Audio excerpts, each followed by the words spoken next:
Leverage, basically जो leverage होती है, लीवरेज को हम कहते हैं equity plus debt, that is called leverage. पर देखा जाए लीवरेज की अगर डेफिनेशन की जाए तो डेफिनेशन क्या होती है कि फर्म की एबिलिटी, फर्म के पास एबिलिटी है to use fixed cost asset. Fixed cost asset कैसे?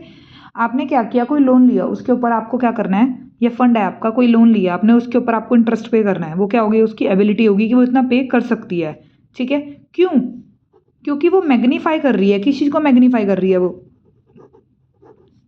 Return to its owner. For example आप ये लगाओ कि कोई फर्म है, उसको कोई एसेट परचेज करनी है। ठीक है, एसेट परचेज करने के लिए उसने लोन लिया। जब वो एसेट परचेज करने के लिए लोन लेगी फर्म, तो उसके ऊपर इंटरेस्ट पे करेगी। और वो जो उसने एसेट ली है वो ये सोचता है कि उस एसेट पे उसको रिटर्न अच्छी मिलेगी। That is called leverage.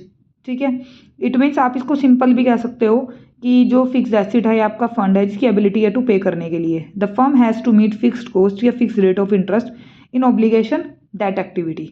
ठीक है, आपने फिक्स एसेट ली तो क्या होगा, आपको कुछ कॉस्ट होगी उसकी, तो जो आपने फिक्स एसेट ली उससे आपको रिटर्न मिलेगी। अगर आपको रिटर्न मिलेगी, उसके ऊपर आपको रिटर्न इतनी मिल रही है कि आपने जो लोन लिया था उसका आप इंटरेस्ट पे कर सकते हो। फॉर एग्जांपल आपने कोई लोन लिया, मान लो आपको कोई इंटरेस्ट पे करना है 10,000 का।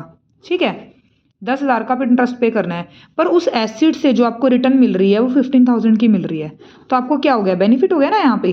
ठीक है, तो इसलिए फर्म जब इक्विटी के साथ डेट यूज करती है, डेट क्या होता है, जो बाहर से फंड लेती है और उसके ऊपर कुछ फिक्स्ड कॉस्ट पे करती है, दैट इज कॉल्ड लीवरेज। उसको क्या कहेंगे, लीवरेज। लीवरेज कितनी तरह की होती है, दो तरह की होती है। एक होती है ऑपरेटिंग लीवरेज,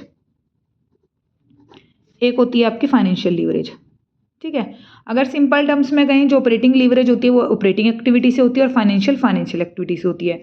ऑपरेटिंग लीवरेज में EBIT, interest before earning before interest and tax, हम इसको कंसीडर करते हैं। नेक्स्ट वीडियो में मैं आपको ऑपरेटिंग लीवरेज का फॉर्मूला और फाइनेंशियल लीवरेज दोनों का फॉर्मूला करवाऊंगी, ये बहुत इंपॉर्टेंट है। Thank you.